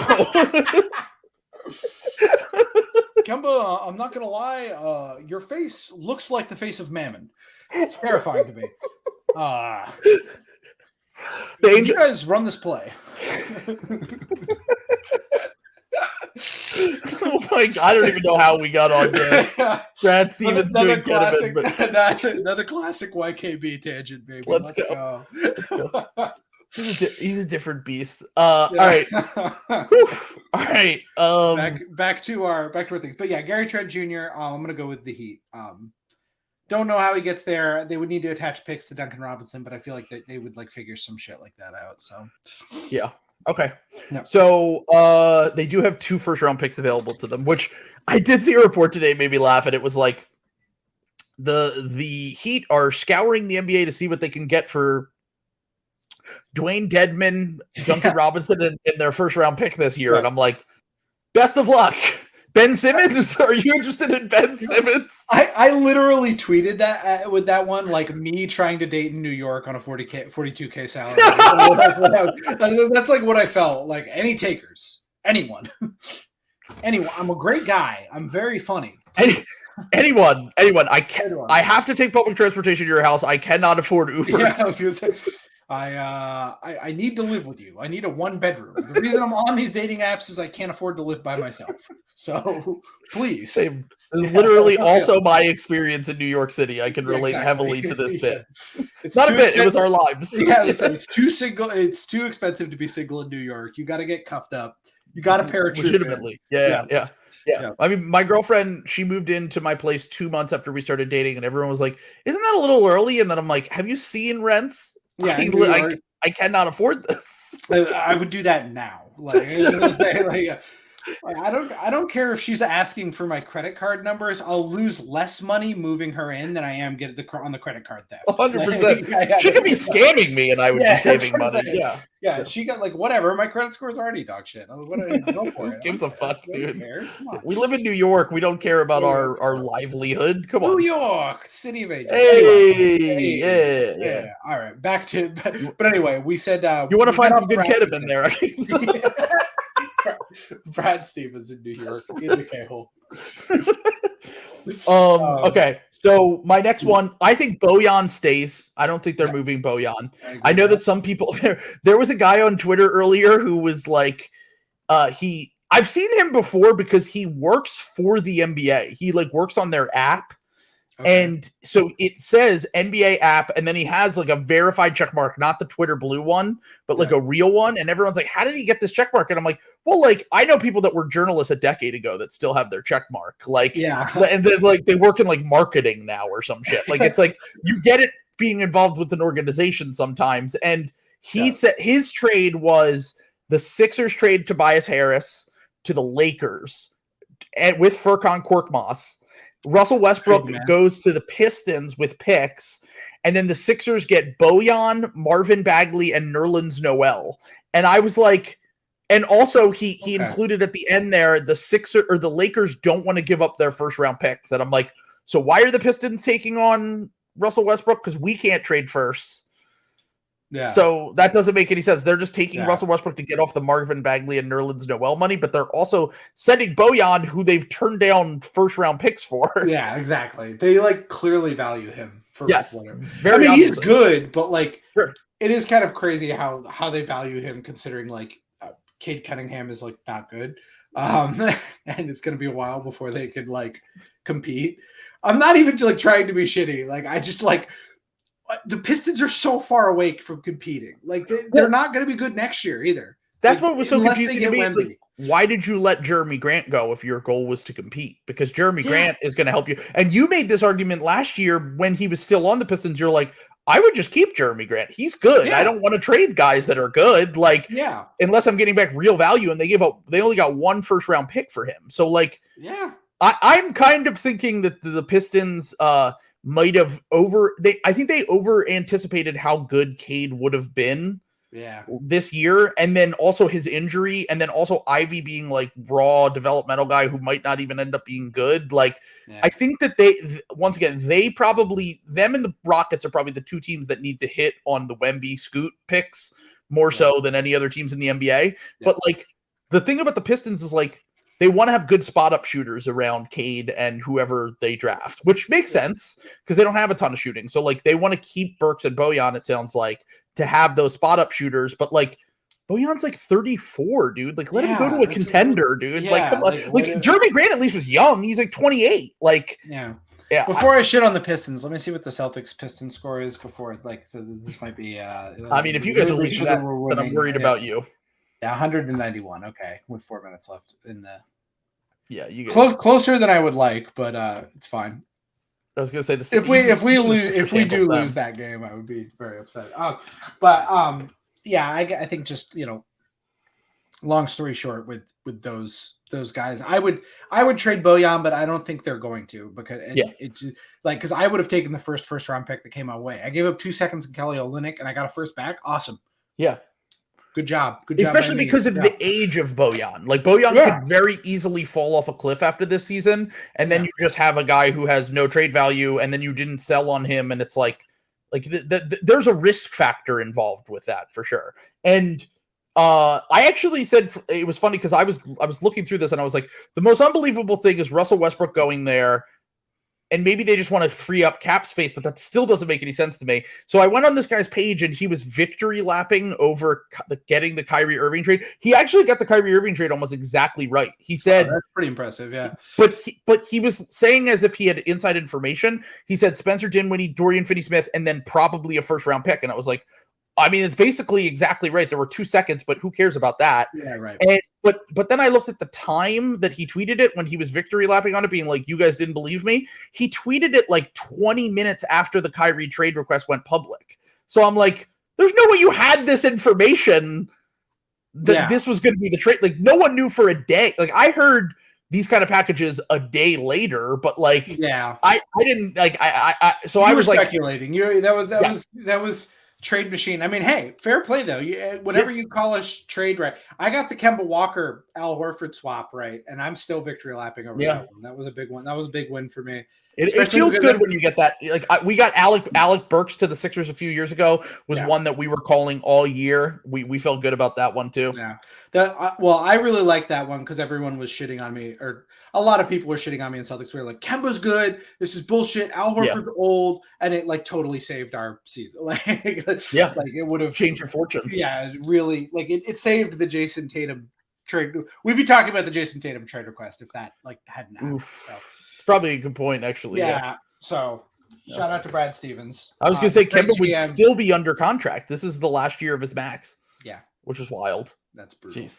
Yeah. Okay, so Bojan, do you have any other ones that you have any guys, just any feelings with anyone? I have 3 guys left.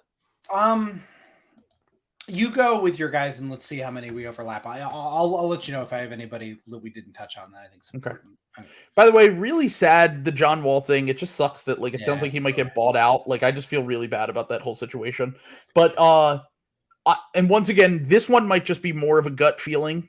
Yeah. But I don't know how this trade, once again, these are not full-on trade predictions. Like you've heard the trade packages I've thrown out there before. This is just a gut feeling, and maybe the Bulls don't move this guy, but if Alex Caruso gets traded, I think he's going to end up on the Denver Nuggets. Ooh, I think that Bones and stuff, whatever stuff is, they figure out Bones and stuff, and we've talked about they could take him into the trade exception. I think he's going to end up there somehow, and I think that he's going to essentially be, when they can't afford to sign Bruce Brown next year, he's the Bruce Brown replacement. He can also play up. Bruce Brown can play up a position. So I think that both of those guys can play together. Obviously he's a little offensively limited, but defensively he would bring a lot to their team. I think whatever they get for Bones, whether they get a first round pick for Bones or a good player for Bones, maybe that player goes to the Bulls or something, some configuration that's happening here. And actually, that will lead me right into my Bones prediction, which is I think the Charlotte Hornets are going to end up trading for Bones because they're the only team. First off, they're the Hooper Paradise team, the Hooper Anarchy team. Yep. So Bones coming in, just chucking shots off the bench there. They're the only team I've heard be interested in them other than the Bulls. And the Bulls report was from Sam Amico. And if you know the meme, you can't trust Sam Amico. Amick, it's legit. Amico, it's a no. Yeah. That's why I think the Hornets, Chris Haynes said this, and I trust Chris Haynes more so than anyone but Woj and Shams. So Chris Haynes said the Hornets were interested. I think that they try to make a play because they just have so few young guys on that team. I mean, once again, Steve Clifford might have an aneurysm, but those are the two predictions that I have there. And then I have you think that's a three-way then, like with Bones going to Charlotte? Sure. Okay, all right, yeah. Bones to Charlotte, like Jalen McDaniels and a pick or something to the Bulls. Maybe it's a future first, heavily protected or whatever. And then the Bulls send Caruso to. Now, look, maybe the Bulls just want to hang on to him because it doesn't seem like they have any inkling on blowing up anything. But maybe they're saying we need to kind of reposition and repivot for this summer so we can remake our team. Yeah. Okay. I don't really have a prediction. I guess if I had to, I would say Alex Caruso, I think, is going to end up on the Warriors, which I said earlier in the other one. That's disgusting. I'm just saying, it makes a lot of sense for both teams. Shout out to Kevin, who gave me a tremendous amount of shit for suggesting that Moses Moody and was a lottery protected first. Yeah. Yeah, and a lottery protected first wasn't good enough for Alex Caruso. Well, he's going to hate the package that I just came up with. Yeah, I was going to say, Kev will be in the DMs giving us an earful tomorrow. What the fuck? What the shit? Okay, and then the last two I had are just Sixers related. I had to throw this out there for Sixers sickos. One, I do think Drummond's going to come back to the Sixers. I think that right now the Sixers' goal is that Furkan Korkmaz. I don't know if you saw this, but Furkan Korkmaz been in a trade. Let's go. Which is the second time he's done this. Honestly, I don't blame him. He hasn't been in the rotation all year. He was kind of in and out of the rotation last year. Probably just wants new scenery. He only makes $5 million a year, so it's a very movable contract. And then the Sixers can also save money. Now, I know the Bulls are also notoriously cheap, so they might not be the team that takes on that $5 million, but I could see the Sixers moving some guys, whether it's Paul Reed and Furkan Korkmaz, to get back Andre Drummond so that they have a normal rim-protecting backup five, because the last few games it has become increasingly evident that the Sixers' backup center problem is just as bad as it's ever been.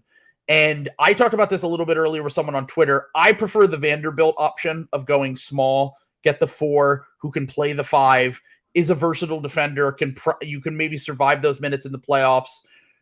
There are some people, I believe it was Sean O'Connor on Twitter when I was talking with him, who used to be a Liberty Ballers writer, and he was saying he thinks that we need a more traditional rim protector because the way that Morey has built this team with the perimeter defenders, that they kind of need a rim protecting big to play in the drop in the playoffs and just in general. And Drummond is the only one that is cheap enough that will not cost the team a ton of money. And also, like, I'm just reading the tea leaves.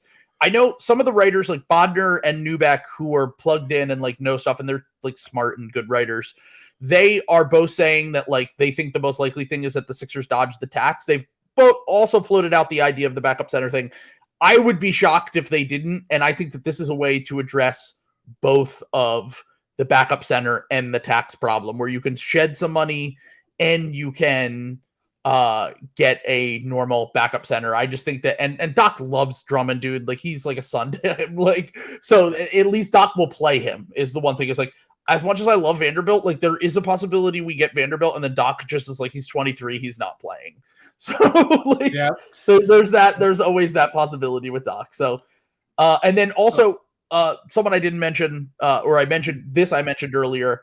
If Thibault does get traded, I'm predicting he ends up on the Mavs. So I think Thibault to the Mavs, and maybe he's part of the money that's going out with Korkmaz or Paul Reed or whoever's going out, Jaden Springer or whatever. Mm-hmm. And the Sixers get back Drummond, and then they try to save money, but if they have to take back like some smaller expiring money, they do that as well. Hear me out, Trill. This gets the Sixers within $1 million of the tax. Furkan Korkmaz to the Boston Celtics, Andre Drummond to the Sixers, Justin Jackson and the Orlando second-round pick this year to the Chicago Bulls. The Hornets second-round pick? No, the Magic, Orlando. You have Orlando's? Yeah. According to this. You're willing to give up a second-round pick for Furkan Korkmaz? Yeah, sure. Why not? He's a shooter. We need shooting. Not really. Yeah, we do. He's a 35% career three-point shooter. Better than Sam Hauser. Hold on. Actually, I think he's younger. I know. They're like that. He's younger than Sam Hauser, too.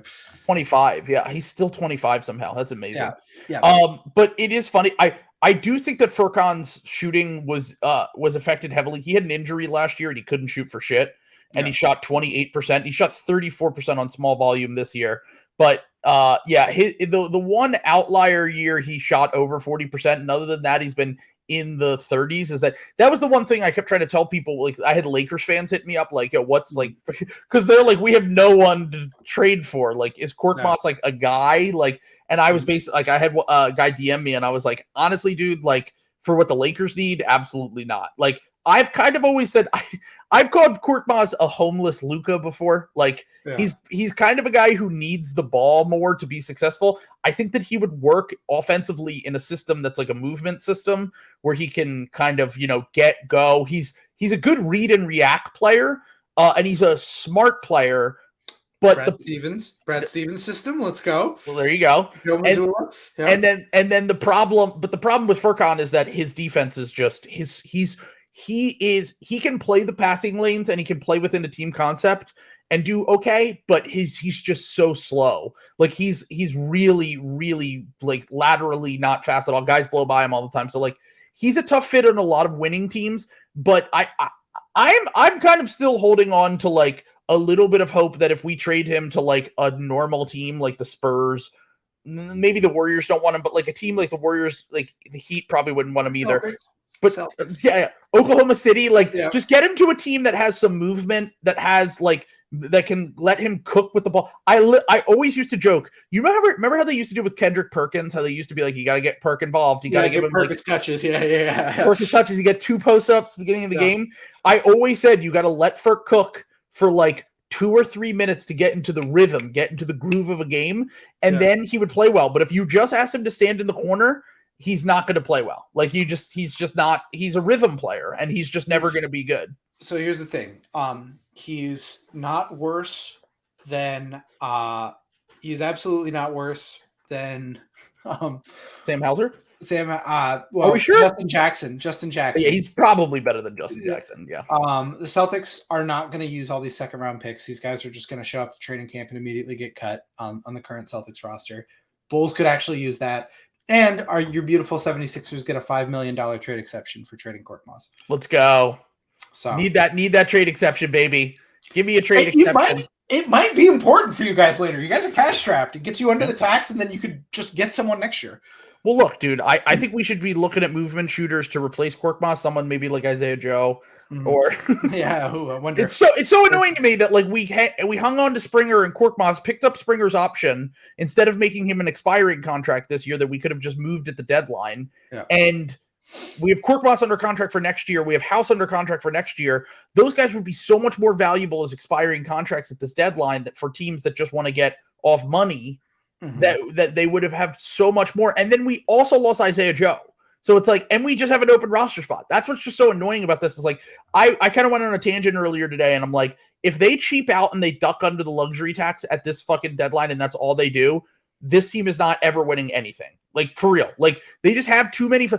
I'm not saying Jared Vanderbilt and Andre Drummond are going to fix all the problems or even Josh Hart or someone that they could acquire like that. But like, you need to do something, dude. James Harden is 33 years old.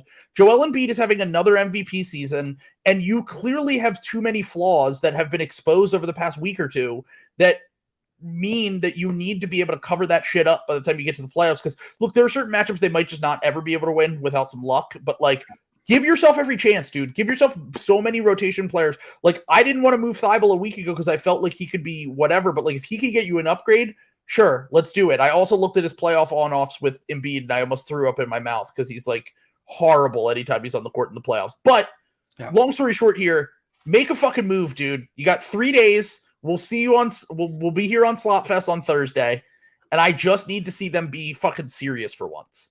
Like, don't cheap out. If you cheap out, that means that you're punting on the Joel Embiid, James Harden Sixers, and it's over. Montrez for Jared Vanderbilt or bust. Now, do you really want Jared Vanderbilt knowing that if he replaces Montrez in the rotation, that will hurt Joel's MVP case, the Jokic MVP case that he on-off, the on-off, the massive on-off numbers that Jokic is always depended on by having a dog shit backup. It's true. It's a good point. Yeah, I mean, honestly, at this point, maybe I should just shift my psycho back to Joel winning MVP, because this team, if they do nothing at the deadline, then they're fucked anyway. Like it's just too obvious. I don't know about that though. The Nets are dead. The Nets are dead is big for every team in the East. If they well, and especially you guys, because I think that was like one of your weaknesses. Now you just have to avoid the Celtics. Now avoiding one team is way more doable than avoiding two in the East. That means we got to get better for the rest of the regular season, because our schedule is brutal, and you guys and the Bucks are ahead of us right now. So we gotta real step it up, dude. Mm-hmm. Especially because the Bucks are like back from the dead. I don't know if you've been paying attention recently, but ever since Middleton's come back, I'm like, great. Like I've been saying this like about the Bucks. Like the Sixers have a guy that gets hurt and he's like out of the league within 6 months, and he's like completely washed. Oh, you muted yourself. You knocked your mic out. There we go. Oh, no, 1 second. Yeah. Get too fired up about Bucks winning again. Well, it's just bullshit. It's like the Bucks have a 35-year-old get hurt in Brook Lopez, and he comes back better somehow. The Sixers trade for George Hill, who has like a minor thumb injury, and he's completely fucking washed. And then he goes to the Bucks, and he's fine for them for a year. Like, I'm just sick of this shit, dude. Like, why do they and I'm like, look, you really should be worried about the Middleton thing. And now he looks totally fine again. Yeah. I'm like, this doesn't happen to the Sixers ever. It's not a bummer, but like, it's a bummer that the Bucks are prospering. I'm glad Middleton is okay. But of course. Yeah. But I want to see the Milwaukee Bucks in piss and shit though. They've won their title. That small market team. Giannis is going to be there forever, giving Mr. Carl Weathers sound bites about how he wants more free things, even though he's multi-millionaire. That's like he's probably going to be a billionaire by the time it's all said and done, because he's like now rich enough where like money just starts replicating. He's gonna get the Patrick Mahomes contract. It's just funny to picture like Arrested Development season 6. Like he gets in the van, like coming back from the airport, like behind Tobias, and is like, that's exactly the price I charged for one of my basketball classes. And then Tobias is like, universe, you old dog. And then he starts playing as like Blue Man Group in the basketball with Giannis. And oh my God. Yeah. Getting free In-N-Out burgers. I love Skittles. Like, we get it, dude. Yeah. We get it. It's so funny because it's like, you're the most dominant physical force that we have in the NBA currently. And then you're on the sideline, like, I love Skittles. Like, you go like telling dad jokes. I'm like, enough. Like, just be an asshole so I can hate you. Like, I do think that stuff is corny, don't get me wrong, but what I'm saying here is that it would be a lot easier if he were just a dickhead. Giannis should take credit for what Ja Morant's friends got in trouble for. I think just switch up the vibes. Like, why not? Keep everyone on their toes. make it. And as Aaron points out in the comments, the Bucks medical staff. What are you doing up there? What is Milwaukee? What is happening? Are we having another Miami Heat situation? Do you have the adrenochrome plug? Wait, hold on. Can we frame them? Hold on. So Ghislaine Maxwell, found in Vermont. Often called the Wisconsin of New England. Always. What did she know? Put two and two together. Yep. Jeffrey. All right, hold on. In Miami. Yeah, real quick. Let me Google the Milwaukee Bucks owners. Yeah, I was gonna say on the list. Hold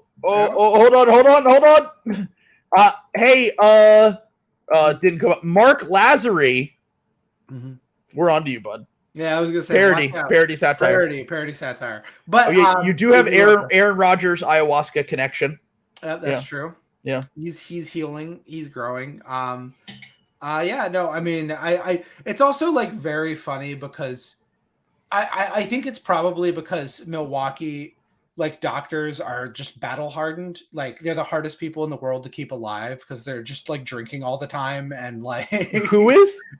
Wisconsin. Like, have you ever seen like the drunkest cities in America, and like Yeah, 9 of them are in Wisconsin? Yeah. Like it really is like the most unhealthy place. These doctors are like, again, not to use the reference for the second time, they really are Bane. Like, they were like forged in the darkness of Yeah. the Yeah. ICUs and the They hypertension have of Wisconsin. what is Wisconsin known for? Mhm. Big Ten football, Yeah. Green Bay Packers, Milwaukee Bucks, Yeah. making a murderer. Yes, yeah, exactly. Exactly. And then alcoholics, being alcoholics. Yeah, and alcohol. Yeah. So like yeah, it's very annoying the Bucks are back. If they They're very actually good. get Jay Crowder for nothing, I'm gonna be Well, we'll see. Apparently, they offered Jay Crowder for Kyrie Irving, so we'll see if the Suns have pivoted. They have the new owner now, which changes everything. He's taking over the team tomorrow, so maybe they're willing to take on longer term money and not get back all expiring money. That's the thing that could really change the functionality of whatever happens with that trade. So yeah, that's true. Yeah. We'll see. By the way, we've been saying the Nets are dead for the second straight game. They are currently down to the fully healthy Clippers by 1 point in the fourth quarter, and they just won without KD and Kyrie the other night. Let's go. Shout out to the God Simmons who said Ewing theory when Kyrie got traded. So Cam Thomas is 36 points again. Let's go. Cam Thomas is back, baby. Cam Thomas, new Kyrie. Let's go. I remember Nets Will used to make fun of me for being like, I was like, Cam Thomas is a nice little bench guard. Like, he's got a little touch. Like, he's a little hooper. And now Will has fully bought into the Cam Thomas experience because he said this was the night, if he played well again tonight for the fourth straight game, he was going to buy into the Cam Thomas experience. When you have a hooper, you can't just let him sit on the bench, dude. You got to let him fucking cook, and this is what happens. 6 for 9 from 3. I love that he's 36 points on 19 shots, but also is only a +6. I love that for him. He's shooting 40% from 3 this year. I was trying to say that I felt like he could become a good 3-point shooter. I didn't anticipate this after shooting 27% from 3 last year. But yeah, good for Cam Thomas. Yeah, the fighting Brooklyn Nets. A joke I used to make that is now true. The best LSU player on the Brooklyn Nets. Yeah. Unironically, that's not a bit anymore. Yeah, real recognized real. All right. Anything else you got to say before we have our slop fest on? I mean, do we do Jay Crowder trades? We don't even want to bother with that. I don't. Really do we want to guess, see where he ends up? Yeah, I don't even really know. I always think the Heat are going to get guys like this. Sure. I don't want Nihilus Bucks to win, so I will say the Heat again. Well, then let's just say the only other team that we've heard connected to him, which is the Boston Celtics. No. To Jay Crowder? Yeah. No. What? Yeah. Where was that reporting? I haven't seen that. It wasn't reporting, but I've heard things. That's the only other team. So I don't want the Bucks to get him, but I also don't want the Celtics to get him. So it's a tough position for me to be. I don't want the Celtics to get him. So that's great. Like, we're in unison. Not even just as like insurance. He's not. I like Jay Crowder's like he was like a very good player for us. Yeah. Old Jay Crowder, he was like barely viable, and the reason why he was so good for us is because, again, small forward was like one of the hardest positions. We like didn't. Jaylen Brown wasn't there yet, and Jason Tatum wasn't there yet. We have a billion for that. Yeah, we have a billion wings now. We just don't need. We have Grant Williams. I know everyone's turned on Grant Williams. I don't think Jay Crowder is meaningfully better than Grant Williams. Like, I really don't. No, I actually think I would rather have Grant Williams. And also, I want to say, just before we officially get out of here, kind of to our point from the last episode that we did, the last full episode for the public one, Celtics fans being spoiled little shits. Yes. I had a Celtics fan who I follow. I believe it was Al Pacino Grunt, who's one of my favorite follows on Twitter. He's very funny. He tweeted and he said, when Niang went like 6 for 9 from 3 the other night against the Spurs, he was like, I just wish that Grant Williams was as consistent as George Niang. And I'm like, That is so Grant cool. Williams is way better than George Niang. Like, I know that Grant George Williams Niang did this in a game 7. Yeah. Like, what do you, like, I mean, I get it. Like, we Celtics fans are like just like anxiety.